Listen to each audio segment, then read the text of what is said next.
All right, we're here. Hello, you sloppy little fellows and fellettes and everyone in between. How are y'all doing today?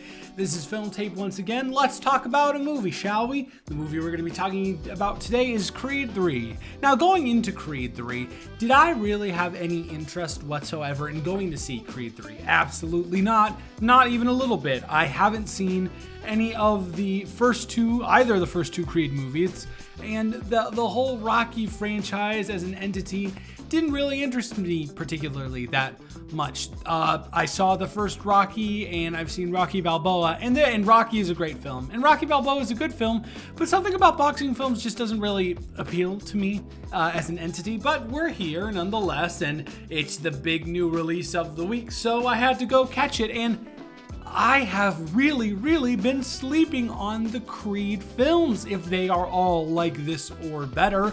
Holy moly, Creed 3 is great. Creed 3 is exactly what you want to get from a blockbuster film.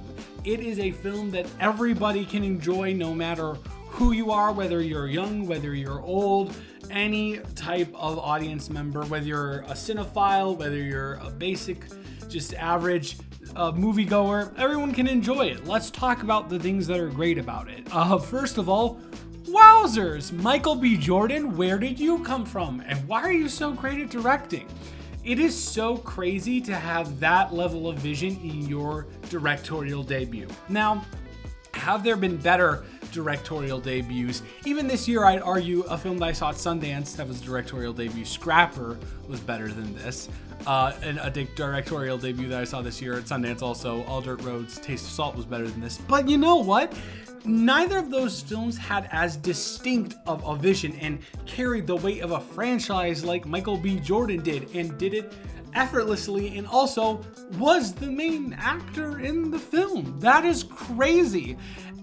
The thing that is the best about Creed 3 to me specifically, we'll go into the individual things in a little bit, but every single aspect is actively working together. The cohesiveness of the cinematography and the editing and the performances and the score and the soundtrack and everything works together. It's when everyone is on their A game and everyone is on the same page. All the departments, the costume department, the art department, the editing department, the actors, everyone's on the same page. They all know what vision that they're trying to execute, and that can all be thanks to Michael B. Jordan. So the fact that everything is so cohesive here, everything works very well, is amazing. And so shout out to him for that. Obviously, a big load of the film is carried by Michael B. Jordan and Jonathan Majors as our main two characters. And at this point, you know, I think Jonathan Majors is just a cheat code. If you put Jonathan Majors in your movie, you don't have to worry about him. You don't have to worry about him. He will do you got a guarantee, basically, if we're talking about a rating scale, you got a guaranteed half a star. He's amazing in everything he does. He brings his all to every single character he plays, and he plays them well, and he fits within the confines of the film, and he really just absorbs all of the energy that the film surrounding him has and emanates it perfectly. Michael B. Jordan is also just a great actor in general, and on top of being a really promising director now, he is wonderful in the film himself. Tessa Thompson as his girlfriend or wife, I don't exactly know, but it's something like that, is also really good. It's always nice to see her in stuff because she gives really heartfelt performances every time that she hits the screen. Super good. Let's talk about the soundtrack.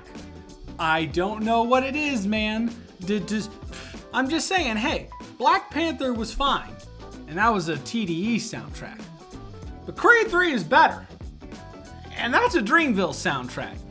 So what I'm saying is Dreamville is a better record label than TDE. Sorry to say, they're falling off. Sure, Absol is good. Schoolboy Q is good. They don't put out things. JID, J. Cole, Boss, Loot, Omen. Banger. Anyways, hip hop heads, shout out to y'all. The soundtrack on this. Oh my God, there is a montage scene and there's a Cole song going on in the background.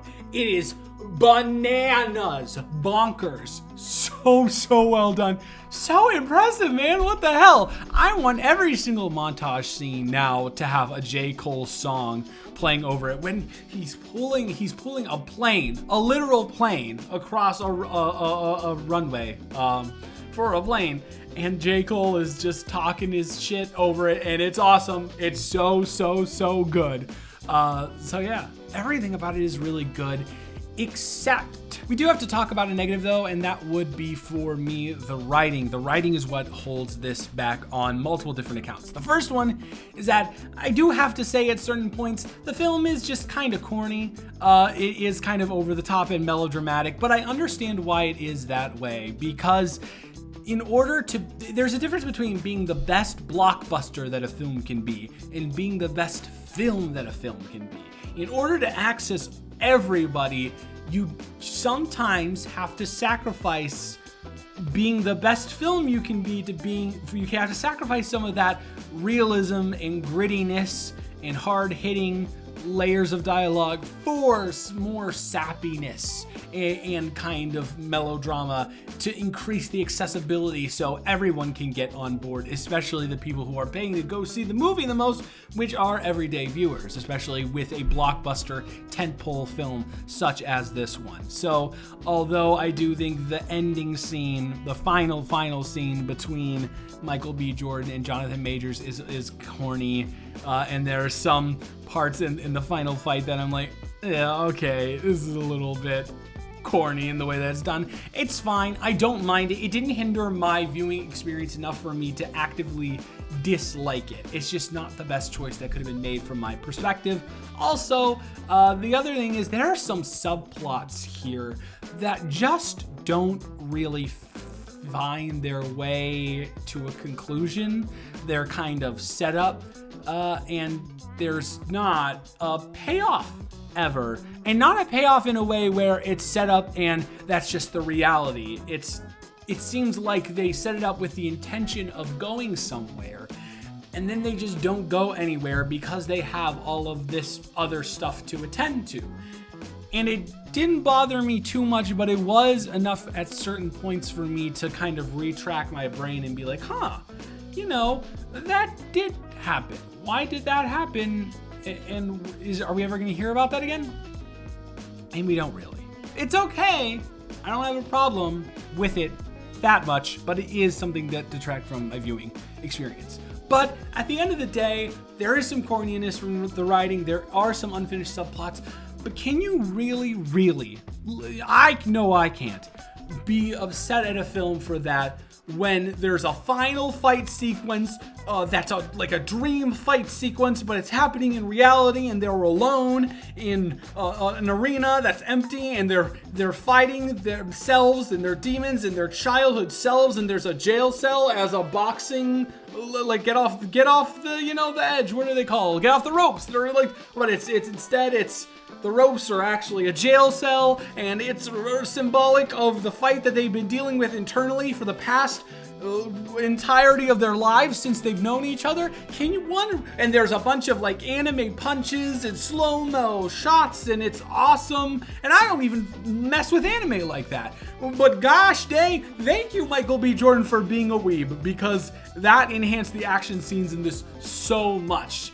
It didn't push it to the point where it was incredibly cartoony, but it was enough to give it an extra layer of depth. But can you really be upset when that's the case? I can't be upset when that's the case. I was given a really good film that I enjoyed wholeheartedly. And it's only it's March now. Oh my God, it's March. It's only March. I can't be mad at that. So overall, at the end of the day, I'm going to give Creed 3 a 7 out of 10. It is, I think, the best film that I've seen in theaters this year. It's really good, man. Everyone should go see it, absolutely. I don't think I could think of a single person that would actively not enjoy the film. It seems very easily accessible to a wide audience. Go see it. It is wonderful.